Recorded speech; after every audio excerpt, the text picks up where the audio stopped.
সারা রাত জেগে জেগে আমরা কি করি সেটাই সবার সাথে শেয়ার করব। হ্যালো ফ্রেন্ডস, আসসালামু আলাইকুম। কেমন আছেন সবাই? আশা করি ভালো আছেন, আমরাও ভালো আছি আলহামদুলিল্লাহ। তো এই যে দুপুরবেলা আমি গরুর মাংস রান্না করে নিচ্ছি, কুকারে বসাই দিছি। সব কিছু একসাথে মেখে পেঁয়াজ আদা রসুন মশলা যত কিছু তেল আছে, তেল লবণ সব কিছু মেখে কুকারে বসাই দিই। এভাবেই আমি মাংসটা বেশি রান্না করি, সহজ হয়। এই যে বুড়ি, এই বুড়ির জ্বালায় আমার কিচেনে কোনো হাঁড়ি পাতিল থাকে না। সব হাঁড়ি পাতিলে বুড়ি নিয়ে এসে রান্না করে। মাম্মাম রান্না করো তো, রান্না করো। আল্লাহ, সব ভেঙে ফেলবে। নাও রান্না করো।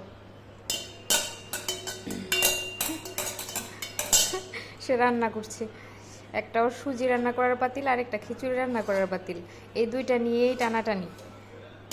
যত দুধের বোতল, চামচ, বাটি, হাঁড়ি পাতিল, এগুলো নিয়ে শুধু টানাটানি। আমার মিক্সেপে কিচ্ছু থাকে না, কিচেনে কিচ্ছু থাকে না, আমার মাম্মা সব নিয়ে আসে। তুমি রান্না করবে, করো, রান্না করো, রান্না করো। আমি কিচেন থেকে এখানে আসছি, এসে দেখি ও হাঁড়ি পাতিল নিয়ে বসে আছে। করো, রান্না করো, মাম্মামকে খাইয়ে দাও।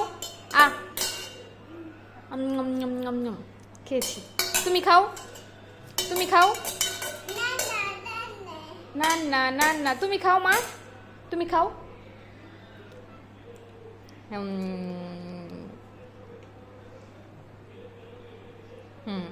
রান্না করো, করো, রান্না করো। অনেক দিন ধরেই ভাবতেছি লাচ্ছা পরোটা বানাবো। তো আজকে যেহেতু গরুর মাংস রান্না করেছি দুপুরবেলা, তো এখন বিকেলবেলা লাচ্ছা পরোটা বানাবো। লাচ্ছা পরোটা বানানোর জন্য আমি ডো তৈরি করে নিয়েছি, এটা রেস্টে রেখে দিব এখন। তারপর কিছুক্ষণ পরে লাচ্ছা পরোটা বানিয়ে নিব, গরুর মাংস দিয়ে খাবো। পরোটা বানানোর আগে মেয়েকে একটু ড্রাগন ফল খাইয়ে নিলাম, আমাদের গাছের ড্রাগন ফল। তুমি কি খেয়েছো? কি খেয়েছো তুমি? ড্রাগন ফল খেয়েছো? ড্রাগন ফল খেয়েছো? তোমার জিহ্বায় লাল হয়ে গেছে। দেখো তো আয়নায়, দেখো, যাও, লাল দেখো। মা, এই যে আমার হাত লাল, এই যে চূড়ামণি ড্রাগন ফল খেয়েছে। দেখি জিহ্বা, দেখি, লাল। না না না না, বাটি চামচ পেলেই হইলো। না না না না। কি করো তুমি? রান্না করো? কার জন্য রান্না করো? তাতার জন্য? তাতা খাবে তোমার রান্না? কে খাবে? চাচ্চু? চাচ্চু খাবে? সুরা, তুমি কার জন্য রান্না করো? তাতার জন্য? বাবা, কে খাবে তোমার রান্না? তুমিই খাবে? ওরে বাবা।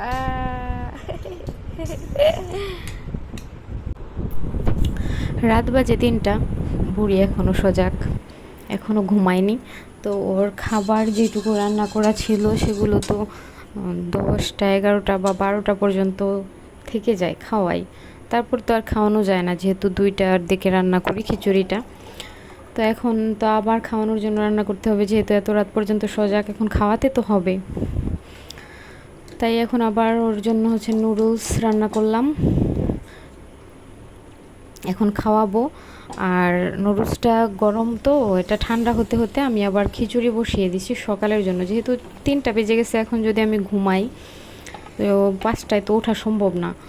আর 5টায় না উঠলে তো আমি সকালের নাস্তা রান্নাও করতে পারবো না, ছেলে স্কুলে যাবে, খেয়ে ওকে স্কুলেও পাঠাতে পারবো না, টিফিন দিতে পারবো না। তাই যেহেতু 3টা বাজে, 5টা বাজার তো আর বেশি বাকি নেই, আমি মেয়ের খাবারটা ঠান্ডা হতে হতে, সে যে সকালে গরুর মাংস রান্না করছিলাম, গরুর মাংসটা রয়ে গিয়েছে, সেই গরুর মাংস দিয়ে ঝটপট খিচুড়ি বসিয়ে দিয়েছি ওই সকালের নাস্তার জন্য।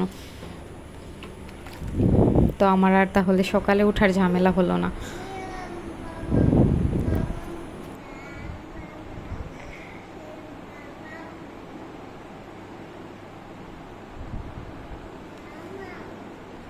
নাও, এই যে নাও, নাও দুধু খাও, এটা খাও।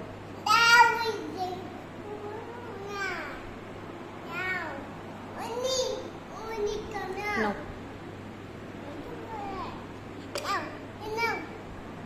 রাখো, রেখে দাও।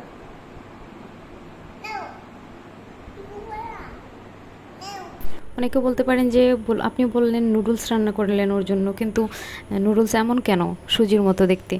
নুডলসটা হচ্ছে আমি গুঁড়ো করে, ব্লেন্ডারে গুঁড়ো করে তারপর রান্না করি। ও হচ্ছে আস্ত নুডলস খেতে পারে না, যার জন্য ব্লেন্ডারে গুঁড়ো করে তারপর পানি দিয়ে শুধু রান্না করি, কোনো রকম মশলা ছাড়া। আর ওকে খাইয়ে ঘুমাতে ঘুমাতে বেজে গিয়েছিল 4টা। আমাকে আবার 7টায় উঠতে হবে, যেহেতু ছেলের প্রাইভেট হচ্ছে 8টা থেকে, ও 7:30টায় স্কুলে চলে যায়, 7টায় উঠতে হবে। সবাইকে অসংখ্য ধন্যবাদ। Tata, bye bye.